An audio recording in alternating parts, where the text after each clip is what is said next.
Alright guys, it looks like we finally got a firmware update for the Turnigy Evolution.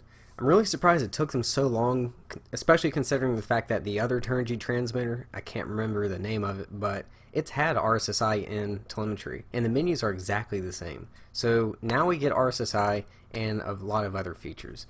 So if you, let me go ahead and find it real quick.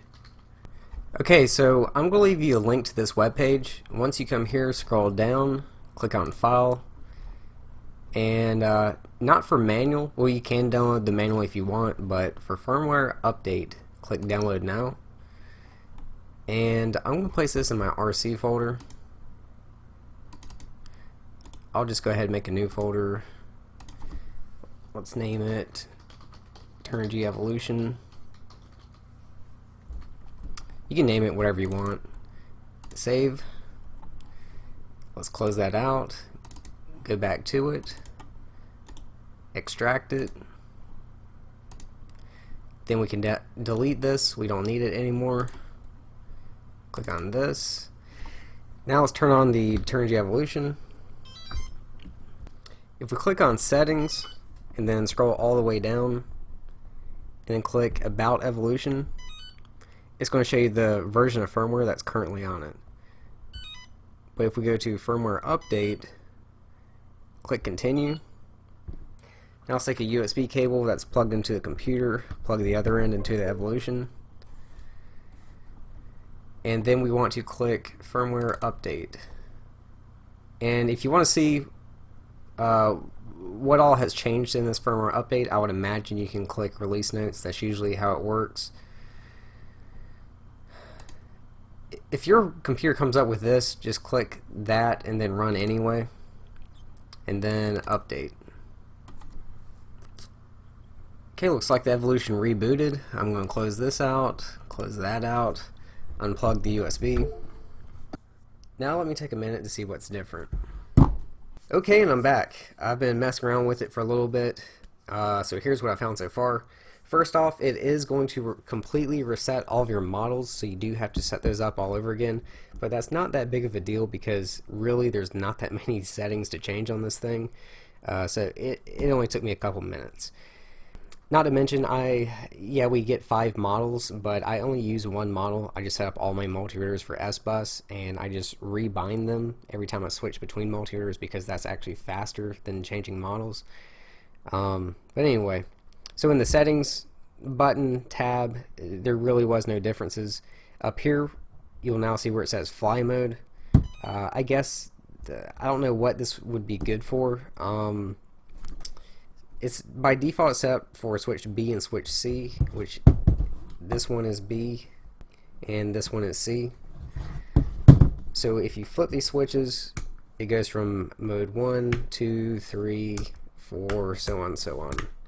And yeah, it's really confusing how you get like 5 and 6. I don't know. Just mess around with it, try it out. You can also set up the value for it. What auxiliary channel it's on. I only use one flight mode, which is acro, so I don't see how this will benefit me any. Not only that, but yeah, you can name these to let you know what flight mode you're in, but even if I did use different flight modes, I have them memorized and I know exactly which flight mode I'm in. And then on top of all of that, I'm wearing goggles, so I can't see the screen anyway. So yeah, here with the timer, we did have 2 timers, but now they've added in the TRS timer. You can set this up to start the timer once your throttle gets past a certain percentage. So if I go past 10%, the timer starts. So I guess that's pretty cool if you do use timers.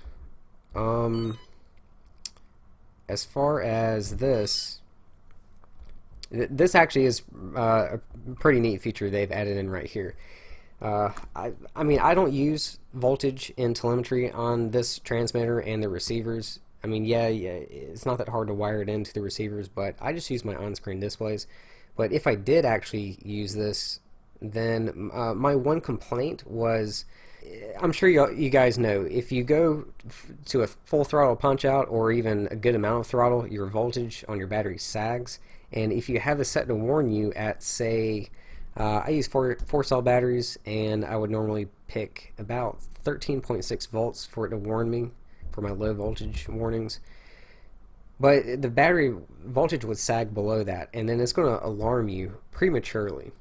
And the FreeSky products with the transmitters, they figured that out, so they added in a delay. So you would actually have to be below, let's say for this example, 13.6 volts for a certain amount of time before it would start warning you. We now get that at the very bottom, alarm delay. At default, it's set up for 1 second. I was just messing around with it, set to 4 seconds because that's where I put my delays at. So it would have to be below 13.6 volts for a minimum of 4 seconds before it alarms me. That would tell me it's actually below 13.6 volts. And like I said, I'm just using 13.6 for an example. You can set it to whatever you want up here. Now if we swipe to the left, this would just show us our switches and auxiliary stuff.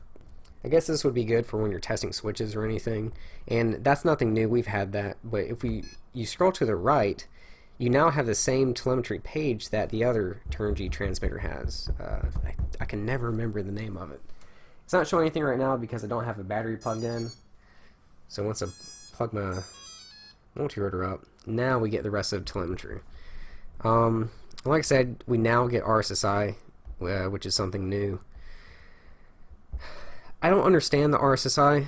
I gotta mess around with this some more, but like right now it's showing 60, but my multi-rotor is 2 feet away. And I walked across my apartments, and the value was going up instead of down. Unlike the Taranis transmitters where the value starts high and goes lower the further you get away. So I don't know why the value is going up. I don't know why it's 60 with me right next to it. And even when I did walk all the way across my apartments, it went from 60 to 67, which doesn't seem like that's working. That it doesn't sound right. But like I said, I'll mess around with this some more and maybe figure it out. And that's pretty much it as far as the Turnigy Evolution. Now another thing that you can't really see is, like I said in my setup videos when I show you how to set up the receivers, I said that if you use iBus, you don't have to calibrate your channel endpoints because it's basically already set up for you. But with SBus, you did have to set everything up. Now, I've actually gone ahead and named this model SBus because, like I already said, I only use one model. But if you now set this in SBus mode and you go into Betaflight, everything's already set up for you. So, for example, if we go into Settings and then Endpoints, if you go back and watch that video where I teach you how to set up your endpoints, 102% is actually where I set my endpoints to. And if we go to Subtrim, -20 is about what I had it set to in that other video. So it automatically sets up for you. And I have gone ahead and tested this. At the max endpoints, it goes from 1,000 to 1,999. No, that's not absolutely perfect, but that's as close as you're going to get. Even if you try to change your endpoints by hand manually, you end up with 1,999 either way. Either that or 2004. So that's as good as it's going to get. And that's going to do it, guys. So thanks for watching, and I'll see you again soon.